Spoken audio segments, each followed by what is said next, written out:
Welcome to the Cannabis Equipment News Podcast. Hi, I'm David Mantia, and welcome to a new episode of the Cannabis Equipment News Podcast. With me today is Brendan McKee, founder, co-founder, CFO, and COO of Sever Therapeutics. Thank you very much for joining me today, Brendan.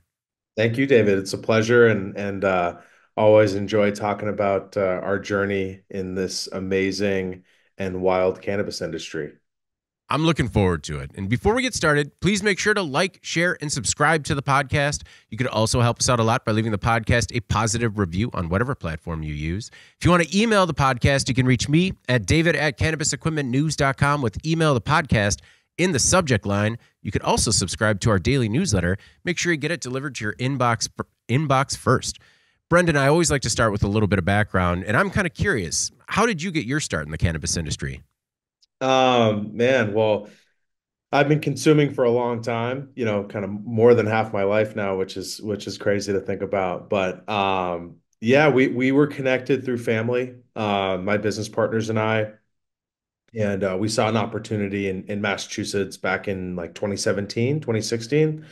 We're able to get a medical license in 2018 and then open our first adult use store in 2019. So it was a combination of, family connections, obviously being from Massachusetts and being able to kind of be on the pulse of what was happening on the regulatory side. And fortunately, we're able to, get into a really amazing community in Williamstown, Massachusetts. Very progressive, very open to cannabis. So, yeah, that's where it all started, and as I said earlier, it's been a wild ride, but incredibly rewarding. What was that opportunity that you saw? So obviously, I think my partners and I, we all had friends that were dabbling in it in other states. Um, uh, Massachusetts, I think at the time it was called the medical marijuana program that was being created and managed by the Department of Public Health. At that time, I think they formed like a really large board, like something like 20 or 30 people from around the country to kind of provide input on how the infrastructure should be. Um, and so as that was happening, towns, municipalities had the opportunity to like opt in or opt out. It just so happened that Williamstown opted in, and the proximity to it was great. It was great for my partner Josh and great for myself as well. Very, very, like a couple hours of driving for both of us, even less for him. And yeah, we were able to get a host community agreement there, which was like kind of the first big step. Essentially, that allows you to apply for the state license with the CCC. You have to engage via an HCA and then go for the state licensing process. And we did it. And we're actually like one of the first medical license holders to, I think, receive what was called priority access for the adult use store. And so yeah, we opened in April of 2019 and haven't looked back since. What was it like opening that first adult use store? And, you know, were you familiar with the cannabis retail game at all, or was it all kind of a steep learning curve? Huge learning curve. Yeah, I mean, I was so confident that we were going to make it work and make it happen. And kind of those 2 or 3 years leading up to opening that first location, I just visited as many dispensaries as I could, and did my best to kind of like cherry pick, what I thought was ideal from an experiential standpoint, an operation standpoint. And it was we operated out of a tiny space. It was 714 square feet all in. That's back of house, that's vault, that's retail floor, that's vestibule. And it was honestly, it was as challenging as it was, I think it made us really good at being able to operate in that type of environment.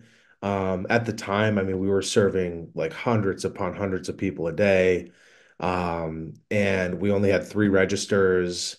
and our team. I mean, they're really like I say this all the time. It goes back to our team, right? Like they made it so that we could operate and flow and serve as many people as we did. But yeah, it was a big learning curve, and it made us better. We've opened almost a dozen facilities now, so I just feel like each time we open a new one, we get a little bit better, which is awesome. As you were cherry picking, what did you like and what didn't you like? I like so at the time I got my medical card, so I was a patient and I was visiting several dispensaries, and it was really meaningful for me, at least personally, to be able to walk into a place and see familiar faces and also be recognized. Just that kind of that relationship, and because at the end of the day, like we opened as recreational slash adult use. That's all we do. But I've said from the very beginning, like we need to treat every person that walks in as like a patient, because they are medicating, right? Like this is the products we sell on the adult use side are, with the exception of like the dosing, they're exactly the same products, right? Like they're like there's nothing different about them. So we really take like a wellness patient first approach. And so like that was to build that kind of relationship with the bud tenders and even the managers on site was like really wonderful and I think really important. And for that matter, like, walking into a store and, you know, kind of hanging out or not hanging out, but, kind of going back and forth conversing, like if the person across me like just seems like they don't care, like it's just like, okay, like this is just purely transactional. Clearly, like you don't really take pride in what this is all about or should be all about. So I can't emphasize enough like how critical the bud tenders are to like building those relationships, building that loyalty, and really helping people. So I would say like, the good ones, that's what they focus on. The not so great ones, I don't think they really focus on that. I think they just try to focus on volume and, items per cart and stuff like that. And I think inevitably, like if you focus on the experience and you focus on the wellness part of it, like all the other stuff will come with it no matter what. From store one on to store 12, you said 12 now? Yeah, we're gosh, sorry, I have to think about it. So 12, I said 12 facilities because we've done some cultivations and product manufacturings. Oh, I okay. think we're on our 10th retail, Okay. with about four more in the pipeline. So yeah, we'll have opened close to 15 by like Q2 of 25. Yeah. So from that first store, what are some of the things that have sort of lasted throughout opening all the new stores, and what are some of the practices that have changed over time? I mean, in terms of what's lasted, like we still have a ton of the same team members, which Yeah. is incredible. Like I'm sure you hear about it. I mean, the volatility, the turnover in our industry, it's like a hospitality industry, it's kind of a revolving door. Like year over year, we're like well above 90% retention. Yeah, And that is incredible. That is yeah, yeah, incredible. yeah. What do I'm, you I'm attribute that to?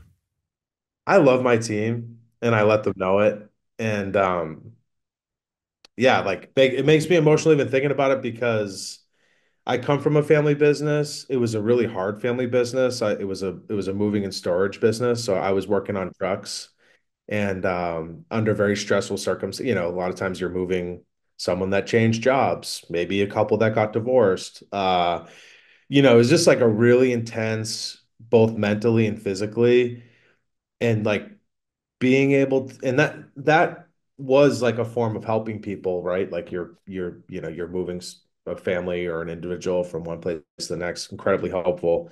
This is like we're helping people like survive. We're helping people thrive. We're helping people like have a higher quality of life. Um, and so like that's just like so wonderful and something that keeps me going, and I know it keeps our team going.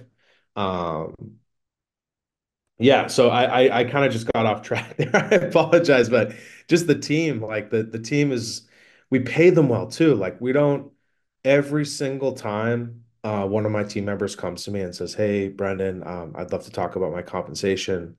Um, I say, "Okay, like what do you want?" You know? And we talk about it, and every single time I've had that conversation, I increase their pay. Like it's they deserve it, and I'm grateful that we've created an environment where team members can feel like they can ask for it, and we can have an open discussion about it. So I think yeah, and I say this all the time, like I think because we take such good care of our team, they take really good care of our customers. And again, that kind of trickles down into the experience, into the loyalty. So yeah, I think it's the empathy, the caring. Of course, the you got to pay people what they deserve. I think like, you can tell people how good they're doing all you want, but if you're not demonstrating it through like monetary means, like I think it's kind of meaningless. So we do everything we can, yeah, to take care of our team members, both monetarily and emotionally as well. I appreciate that mindset just because that professionalism, you're right, it kind of spreads throughout the organization. And I think sometimes operations or operators are a little short-sighted in regards to what turnover could cause in terms of disruption for both your customers and your business. It's incredibly disruptive. It's incredibly expensive too. Yeah. Like in our industry, in any business, like saving money is as good as making money, right? Mhm. Um, and so I like we probably for every, pay increase, for every bonus, I can pretty much guarantee that whatever like bonus and salary and hourly increases that occur, which occur every single year, we always increase pay every year. I can pretty much guarantee that whatever that cost is to the organization is less than what it would be if we even if we had like a 20% turnover rate. You know what I mean? Like you can Mhm. you can do the math and figure that out. And I'm pretty certain that our cost savings associated with our lack of turnover exceeds, kind of what the additional payments we're issuing kind of year over year with like, yeah, comp increases. And so it's yeah, like I said, it's something I'm really proud of, probably most proud of. And something that we've never wavered on. This is just how we operate. Well, and rightfully so. That is definitely something to be proud of. When it comes to retail strategy, merchandising, marketing, what are some of your best practices from that standpoint? Yeah, I have to shout out to Canna Planners. They are like a full suite of marketing and digital services. So we've been with them from the beginning. They facilitate our SEO, our email segmentation, our SMS.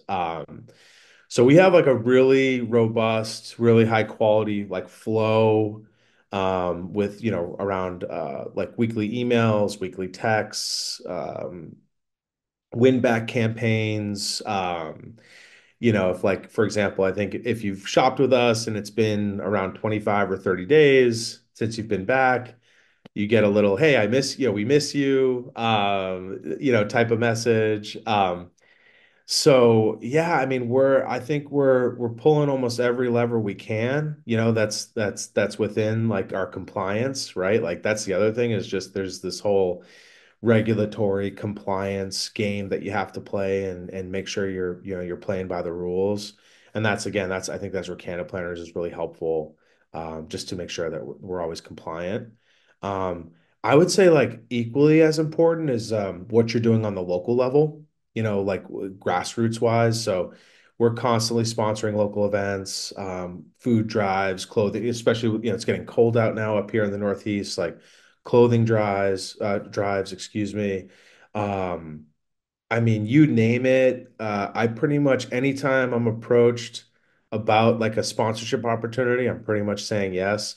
I even, and I've talked about this before, but it's an incredible honor. We actually have like youth sports organizations reaching out to us. Uh, to like sponsor their football teams or their softball teams or whatever. And unfortunately, because we're, a 21 plus business, we can't. So I end up just like donating personally and, just letting them know like, hey, thank you so much for thinking of us. It's such an honor that you felt as though a cannabis company was a good fit for your like your youth sports organization. Like to me, that's like such an honor. So I just look forward to the day that like, we can do those types of things and not be kind of shunned. But yeah, it's a mix of digital. I mean, your Google business listing is like so critical. I can't say that enough. I mean, Google's king, right? Like to be relevant, to have the authority that you need. It's so important, especially in like more competitive, older, saturated markets. It's definitely not a build it and they will come scenario anymore. Like you got to earn every customer. You really got to build in that loyalty. And we just revamped our loyalty program, which I think will help us a lot. So yeah, it's a lot, and nothing's proprietary about it. I'm always like very open book about what we do, because at the end of the day, what matters is the execution and the team you have. So yeah, that's kind of our approach. What is your method when it comes to selecting the products that are going to wind up on your shelves? Great question. It's our job as a retailer to make sure that we have the products that our customers want, right? So um, I would say I don't like making this comparison, but for the sake of an analogy, like it's no different than like a liquor store, right? You're gonna have your $10 bottles and you're gonna have your $50 bottles and you're gonna have your 100, so we take that same approach at our stores. It's like we want the value-based products that are still high quality. We want the kind of higher testing, higher, it's all high quality, it's all lab tested. Like everything we sell is obviously like meets all the necessary standards. But I would say like obviously very price conscious. So we really carry a wide variety of options across all categories. I think there's still like THC chasers, right? Like there's still people walking in and just saying, "Hey, I want the highest THC," and that's fine. I don't judge. Like people like come in and we're a judgment-free zone. When you come in, you get what you want, and of course, because we're retail focused, like we have like dialogues and kind of upselling techniques, but I think we do it in a way that's not salesy. It truly is like, hey, we noticed that you had this in your reserve ahead order. We find that a lot of people that get that product really also enjoy this product. Like, have you considered that? So yeah, I think just having the appropriate optionality at the right pricing with really high quality, and one thing that we've really focused on over the last year and a half is um, building our own brand in that way. So we'll take in a lot of like bulk product, so bulk flour, and repackage it in our packaging. And the reason why we love that is because it gives us another opportunity to do like our own quality control. So like we'll take it in, our team will sift through it. They'll say, "Hey, this is really good. Like it's good to go." They'll package it, they'll sell it. And typically because we're buying it in bulk and we're the ones packaging it, we can get it at a better price and then pass those savings on to the customer. So that's been like it's really been awesome to see that, I guess, segment of our business grow. Like it's up like 13x year over year since we really prioritize that. So I know I talked about a lot of different things there, but it's the inventory management relative to the demand is something we're really passionate about and something that we think a lot about. I mean, it's you got to make sure you have what people want at the end of the day. You had mentioned cultivation and manufacturing operations as well as buying wholesale. When did you decide to become more vertically integrated? We had when we applied and received that medical license in Massachusetts back in 2017, 2018. We had like it was our intention to be vertical. It wasn't until we could apply for and receive priority access that said you can be retail only. In order in Massachusetts, and it is still this way. If you want to be like a medical retail outlet, you have to be vertical. Like you have to have, even if it's just like a couple plants in a room, like that, that qualifies you to be medical and therefore sell medically. So um, once we realized we could be retail first and retail only, that was really interesting to us, and that's obviously the approach we took. We were fortunate in Maine, we had this opportunity to cultivate, and one of our partners, Josh Verano, is has been a medical caregiver in Maine for 10 plus years. So it was just like a really good fit. We found a great facility, and now Josh and Brent, they run it up there along with Brian, and they're just doing such a great job. Like we just had a harvest come down a couple weeks ago, and everything's testing, 25 plus percent. Everything, of course, past testing. We really focus on sativas because that's really kind of, I would say, the most in demand. Um, and we actually had a cultivation in Massachusetts. We had yet to develop it, but we were actually able to sell it at a good point in the market, and utilize that capital for expansion elsewhere, which was really nice. So we've made some really good decisions, really good critical decisions, and I think that's a testament to the people we have around us. We have a great board, and we have a great group of like friends and family investors. A lot of them are friends I went to college with, who are doing really well, kind of in the as attorneys or in the financial marketplace. So, like the brain trust we have, not only kind of directly in the organization, but on the periphery is like really, really wonderful and has been incredibly valuable for us. Have you made any bad decisions along the way? Of course. Yeah. No, I mean it's um my partners and I, we always say, you want to swim downstream, you Mhm. know, and I think there's been a couple projects that we didn't win, right? Like municipalities that we didn't win over. And the warning signs were there in the early stages, and we just kind of overlooked them. You know what I mean? So I'd say on two different occasions, we chased a couple opportunities down that we probably shouldn't have. But it didn't like, yeah, it cost us a little bit of money and it cost us some time. But in the beginning, we had determined that it was worth it. You know what I mean? Like if we are able to land these municipalities and open these stores, it will all have been worth it. But that's like it's so hard to play Monday morning quarterback and kind of beat yourself up over it. I think the second time it happened, we are like, okay, we can't let this happen again. You know what it was too? It's like we hadn't on the second one, we hadn't talked to the police chief, which we usually like that's part of our protocol. Like, okay, go to the fire chief, go to the town manager, go to the police chief, talk obviously the select board, like really ask them like, hey, like, are you okay with this location? Um, and make sure that they say yes. I think in the second situation, excuse me, had we gone to all those people, I think we would have discovered that like, hey, this probably isn't worth chasing down. But hey, we learned and we got better from it, and I think that's all you can ask for. So you're in Massachusetts, Vermont, New York, and Maine now, with manufacturing or cultivation operations in Maine. Any plans to vertically integrate in any other state? So I do want to clarify, we technically, because we're retailers in New York, we actually divested of our cultivation in Maine.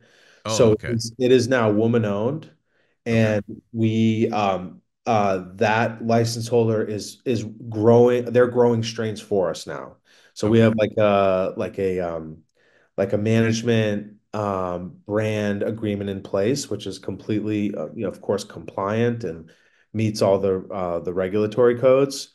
So we're, as Silver Therapeutics, Silver Cannabis Company, and City Farm, which are our retail brands, we are just completely retail focused. Of course, we can do like the repackaging, Mhm. which we do, but at this point, we're pretty much solely focused on retails at this, yeah, as we sit here today. And, you know, all of those locations geographically are close, but they're pretty different regulatory environments. Yeah. What has it been like, as you get into new states, dealing with new regulators, and all of a sudden a whole new kind of set of rules? Yeah, it's interesting, right? Like you have all these different regulatory bodies. Um, Fortunately, we're in a position where, we can lean on attorneys, in each of these states that are really, experts in these new markets or so we really lean on them to kind of tell us, hey, what can we do? What can't we do? My other partner, Josh Silver, he's an attorney. So he like early on, he did a lot of the municipality work with getting like the host community agreements. Once we started to kind of really hit scale, we really needed to onboard more attorneys. So that's one thing I always tell operators, like, or hopeful operators is like, get ready for some pretty significant lawyer fees. Like they just, it's a line item that I never would have anticipated, like at this level to this degree. Um, so yeah, just get yourself some good lawyers that know the marketplace you're hoping to operate in or already operate in. And they can really like streamline things for you. And I think because we were operational so early in the first state on the East Coast that allowed recreational sales, adult use sales, I would say like, we're like as knowledgeable as many of the attorneys at this point. Like I get notifications constantly about any sort of rules that change or get adjusted. I have so many Google alerts built in at this Oh yeah. point. I'm pretty much up to speed in real time. I'm also on like the largest trade committee in Maine. So, our group is, it's ourselves, East Coast Cannabis, Rugged Roots, Highly Canico. And I think between the four of us, like we probably have over 30-40% of the market in Maine. So we're very involved with the direction of any sort of rules and regs that have the ability to change. So yeah, we're really on top of those types of things because it obviously impacts our business. What are some of those regulations that you'd like to see changed? In Maine currently, just as an example, medical operators don't have to get their products tested, and that just Yeah, I've heard that one. doesn't make sense to me. I mean, if you're Yeah. a medical patient and whether you're in Mass or Maine, I mean, there's obviously reciprocity, right? So you can take your med card from Mass and go up to Maine, and the idea that you can buy product that's not lab tested, it just kind of blows my mind. So that's one thing that really sticks out to me that kind of disappoints me. But and it's not even about we have to do it and they don't have to do it. It's like we're here for our customers, we're here for patients. Like Yeah. that's why we operate. And to sit here and know that, a patient could go up to Maine and possibly buy something that's contaminated is like it just kind of blows my mind. Have you been lucky with lawyers? Because some of the stories I've heard, especially in the early days of the industry, is that there were a lot of cannabis lawyers that maybe came from the criminal side of things, but didn't really understand the regulatory side of things.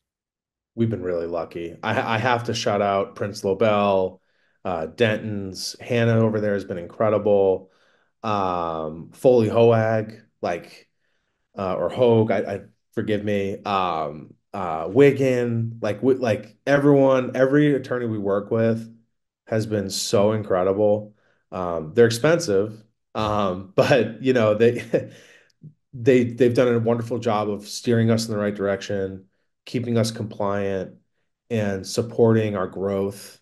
So yeah, I can't speak more highly of those firms that I just pointed out. They've just been wonderful for us. I wanted to get back into some of the stats that were shared with me beforehand because one just blew my mind. The 1,189% year over year revenue growth on Silver Therapeutics products. Now, are those the repack products? Those are repack products and our own products, or Okay. the ones that we're now we're licensing through. But yeah, so I just ran the numbers again the other day and it went up. Yeah, so that's about 11 or 12x, and we're approaching a 13x now. Um, which is like, yeah, we're really proud of that for sure. To what do you attribute that revenue growth? Is it just shelf space? Is it just availability or quality? I think all of the above. So Yeah. we've you know, not all vendors are created equal, right? Like, Right. things happen at these facilities. So, we if we notice that quality changes or something like we move away from them, and so I think as the market evolves, so does, uh, the products on the marketplace. And I mean, it's public knowledge, right? There's groups in New England that are closing, and you find out pretty quickly if a grow is some sort of yeast or mold problem. No one really buys from them anymore. It once it's known, it's known. And so, in an effort to offer the best quality products possible and at the best pricing, I mean, I think we nail it with our own products, and I think I mean, the demand for it has proven that, right? Like that kind of growth requires not just like um operational uptick, right? Like through our production facility and our team members, but the demand needs to be there, Mhm. and we're not like we're really, of course we market our products, but I don't say we market them any more than other products that we offer because we understand that, like, our customers want optionality. They want to be able to go in there and, like, they don't want to just see Silver Therapeutics products. Like, we wouldn't, that's not us really serving them. So, I think I ran the numbers the other day. I think like roughly on any given week, 30 to 40% of our total retail sales are our products. And that's kind of like a sweet spot. I'm really close with a lot of the MSOs, um, that, kind of strive, that's their goal, right? They want their products to represent 30 to 50 plus percent of their total sales. We currently only serve flower, pre-rolls, and vapes. Like we don't actually, I take that back. We just started to do some white label edibles in Maine, which came out awesome, like strawberry gummies and like with that pectin, which I really like. And So yeah, I think it's a number of things, but again, I said it before, like we take the quality control aspect of this so seriously, and we never want to to put the trust that our customers have with us at risk. Like Mhm. I think people come in and buy our products, they know that they're getting a really good deal and they're getting a really high quality product. Well, I'm sure you see it a lot as other brands come and go, but it has always been surprising to me companies that are willing to risk their brands for more of a short term play. Yeah, that's never been us. I've said from the beginning, like this is my life. Like I sacrificed everything. I got divorced. I was living in New York City at the time. Um, and the medical scene started to pop up in Massachusetts, and I literally moved right back. And I went all in. Like I cashed out my Schwab account and I just threw everything at this, because I firsthand have felt the benefits of cannabis since like I was like really like admittedly I was like 12, 13 years old when I first started to use cannabis. I'm not saying I agree with that. I don't. Like I grew up in a really small town and all you did was play sports and drink beer and smoke weed. Hmm. And for better or for worse, like it led me here. So listen, I have a 20-month-old daughter.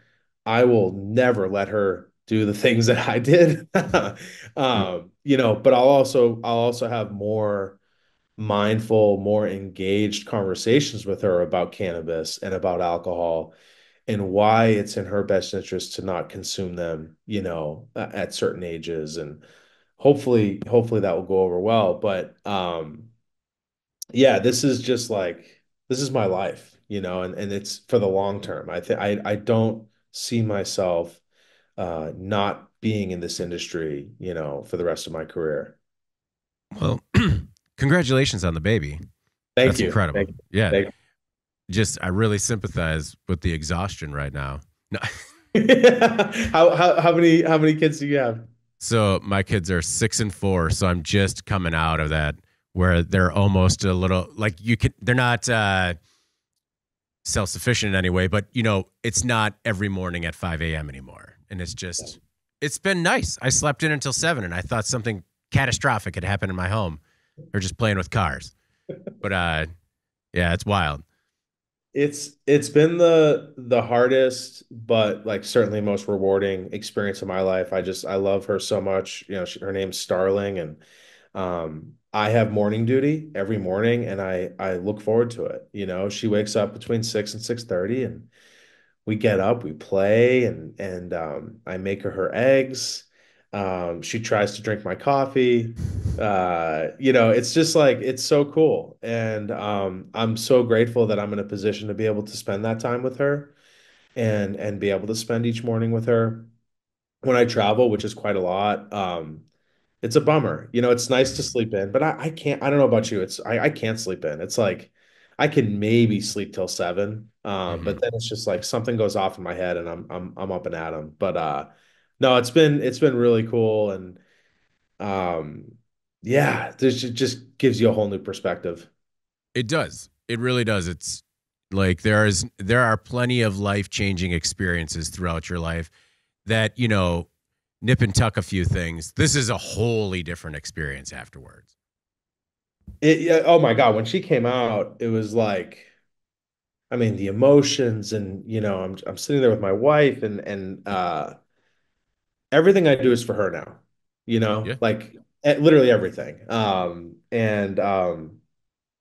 yeah, it just means everything. And I didn't get I got it. I have a lot of I'm 40.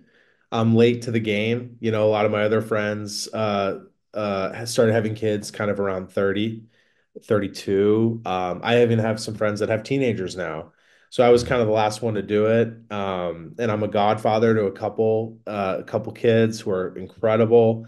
But yeah, once you have your own, it just totally takes it to another level. And yeah, it's been amazing. It's hard, when you run your own business and you're responsible for 100 plus people, plus your own family. But it definitely it gives me some freedom. I think if I had a corporate job like I did before, it'd be really tough. I'd be, leaving the house at like 6 or 7, probably not getting back until 6 or 7. So I would miss pretty much all the time that I spend with her right now, which would be really hard. You said that you had started dabbling when you were 12, 13. At what point did you realize that you were seeing medicinal benefits from it as well? Um, Probably so I was fortunate. I played football at a pretty high level. Played in high school, played in college, and then I played professionally over and overseas.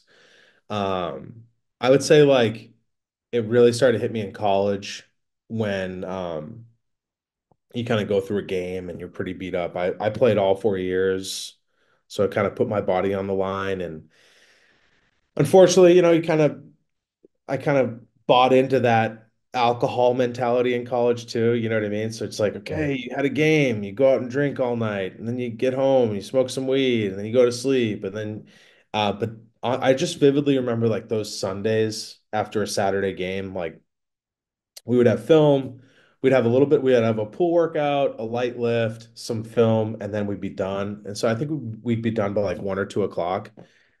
And we didn't get drug tested. So I would immediately, like, whatever, go to my favorite burrito spot, and grab a burrito to go back to my room, smoke a joint, eat, and just chill. Mm.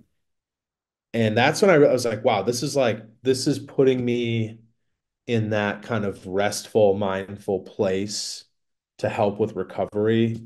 Um, I think, you know, just general anxieties that you have as a young person, certainly it helped with that, right? Like, if I didn't really ever have that much trouble sleeping, but if I did, it was incredibly helpful. But we're also talking at a time when, like, it was purely smoking, right? Like Hmm. I kind of avoided the homemade brownies and cookies because you just had no idea what you would get yourself into.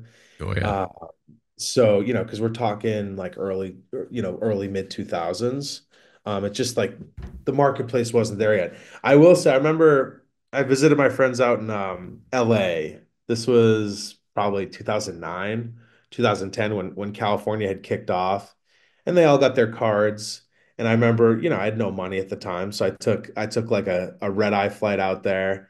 And I just remember being so pumped that I could smoke weed like legally out there.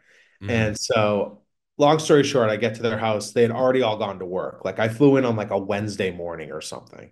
I took the cheapest flight I could. And I texted them. I was like, "Hey, where's your weed at?" And they were just like, "Just look around the house." But then like then they're like, "Be careful, like it's strong." Like an idiot, I took like 3 or 4 different drams, created a bowl. I found some keef. I was like, "Oh, I'll throw some keef on top of that." Ripped a bowl. I was to this day probably the highest I've ever been in my life. I mean, I was hearing voices. I was like, I was like, I gotta go outside. And then it was so surreal. I ended up walking past Muscle Beach, on Venice Beach. Hmm. And I was just like, it was just crazy. That was probably the not the most therapeutic session I've had with cannabis. But it certainly like put me in my place. It was like, hey, this is something you can't mess with either. I don't I tell people like cannabis is not for everybody. Oh yeah. And if you are just trying it for the first time or you're getting back into it, you got to go low and slow.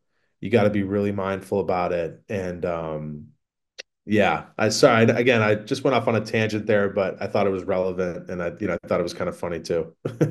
Whoa, absolutely. Do you feel like your experience with football helped prepare you to be a better leader? Absolutely. Yeah. No, like 100%. I know I can tell when I'm talking to other owner operators or folks in the C-suite, I can tell when someone's been on a team sport, Mm. um, and when they haven't. And I don't knock. It's not an issue, but you gotta have the teamwork for the dream work, right? Like you gotta collaborate, you gotta communicate.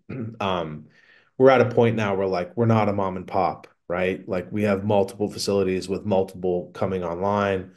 Um, the team is everything to be successful and to be efficient and to make the right decisions. So, um, yeah, playing football in high school and then college and then professionally and I came back. I had some workouts with some pro teams, didn't work out. And then I transitioned into MMA and Brazilian Jiu-Jitsu. I would say that's been more impactful for me than Really? yeah, it's like it's incredibly humbling. I was new to both. I mean, I grew up boxing a little bit, but MMA is an entirely different beast. And so like getting into that, so good for you physically, so good for you mentally. It and it was funny, right? Like I was never like a violent person. I loved playing football. I loved hitting people, but outside of that, I wasn't, looking for fights or anything.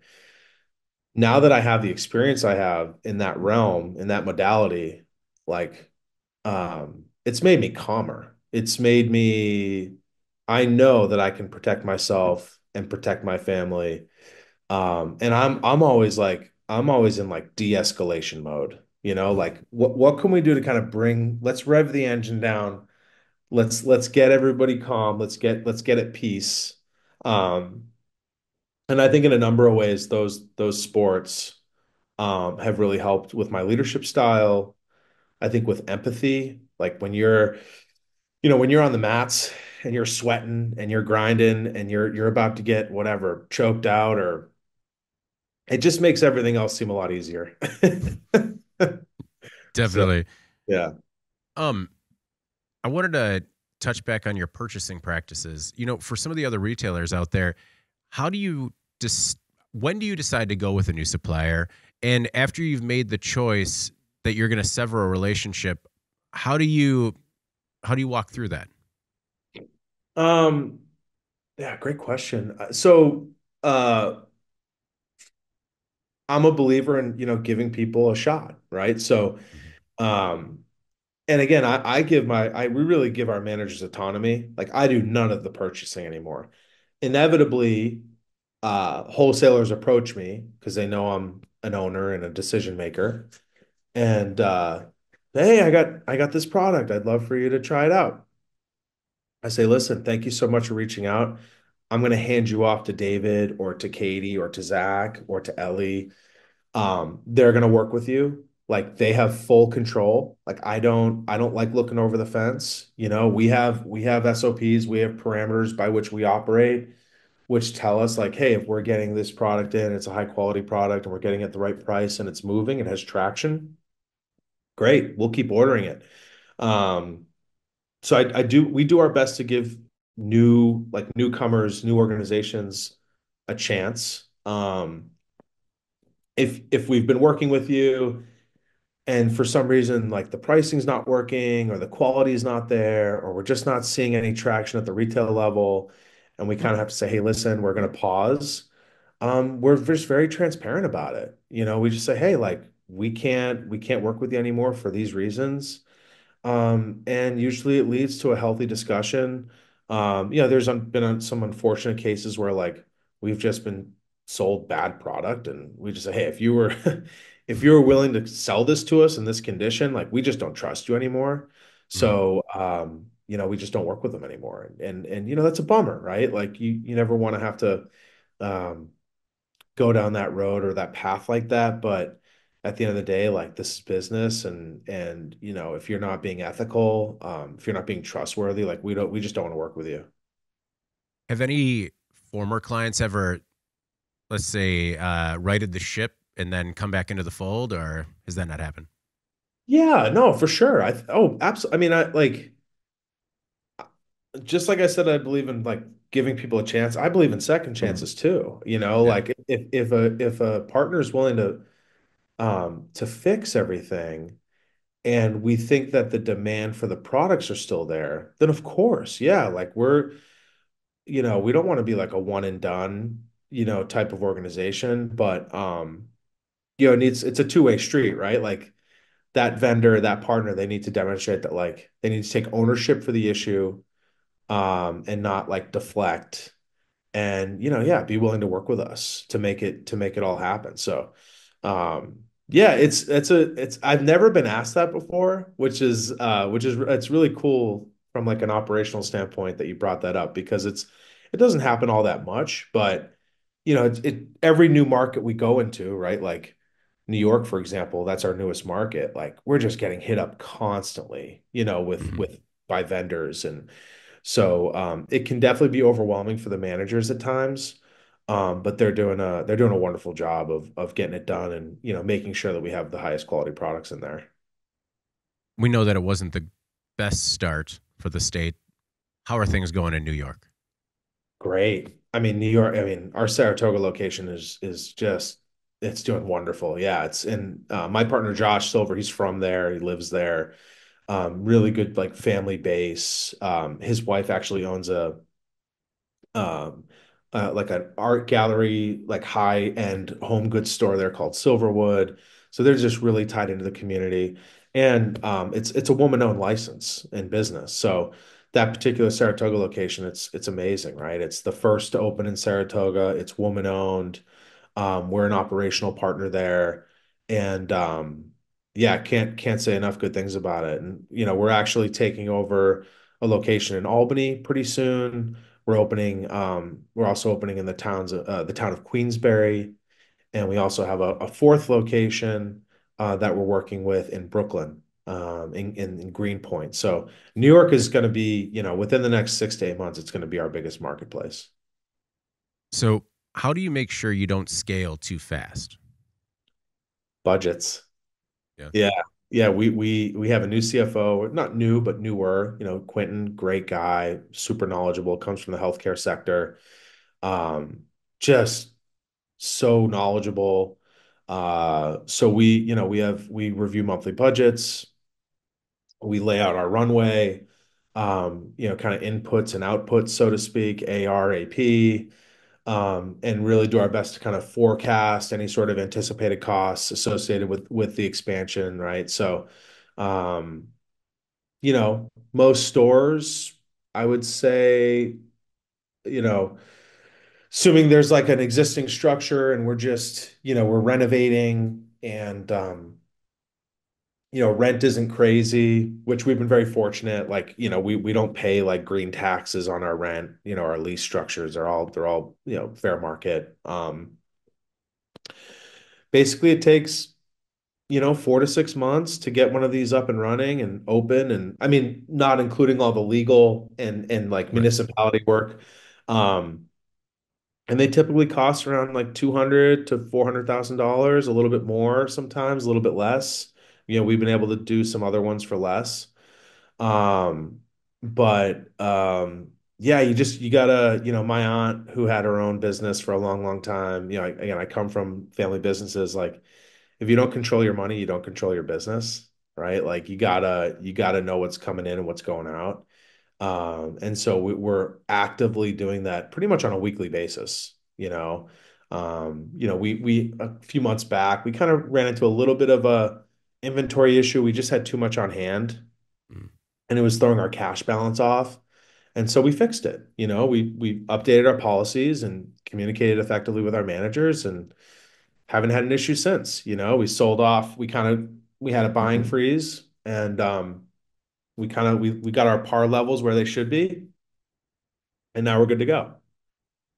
Well, Brendan, I really do appreciate you taking the time, sharing your expertise. Um, Before we get out of here, is there anything else you want to make sure the Cannabis Equipment News audience either knows about yourself or your work at Silver Therapeutics? Um, just that I'm so proud of my team, and so grateful for you and for what you're doing for the industry, and just the opportunity to be on here and talk about what we do. Is I know how valuable that is, and it really does mean the world to me. And this is a hard industry, right? Mm. And being able to talk about our business with a person like yourself that knows the business and appreciates the business, it really is super meaningful. So yeah, just you can look us up, silverthera.com. Opening, Massman, Vermont, New York. Um, I love my team. I love the industry. We're in it for the long haul, and yeah, just can't thank you enough for having me on. No, the pleasure is all mine. And actually, before I forget to ask, where did you play overseas? So I played at the time, it was the European Football League, and it was kind of like when NFL Europe was dissolving. Okay. Um, so yeah, I kind of caught that weird window. And I played in Vienna, Austria, which was like just such a beautiful city. I always talk about with my wife, like, God, I can't wait to take us there, and experience it. It's just like, it's so gorgeous. And it was so cool. We got to travel all over Europe, to play teams in Germany and Paris and Italy. And it was, yeah, definitely once in a lifetime experience. No, it's a really cool way to see that part of the world, man. For sure. For sure. All right. Well, thank you again. I hope we get a chance to do it again soon. Would love to. I'm always here. All right. Before we get out of here, please make sure to like, share, and subscribe to the podcast. You could also help us out a lot by leaving the podcast a positive review on whatever platform you use. If you want to email the podcast, you can reach me at david@cannabisequipmentnews.com with email the podcast in the subject line. You could also subscribe to our daily newsletter. Make sure you get it delivered to your inbox first. For Brendan McKee, I'm David Manti. This is the Cannabis Equipment News Podcast, and we will see you next week. Welcome to the Cannabis Equipment News Podcast.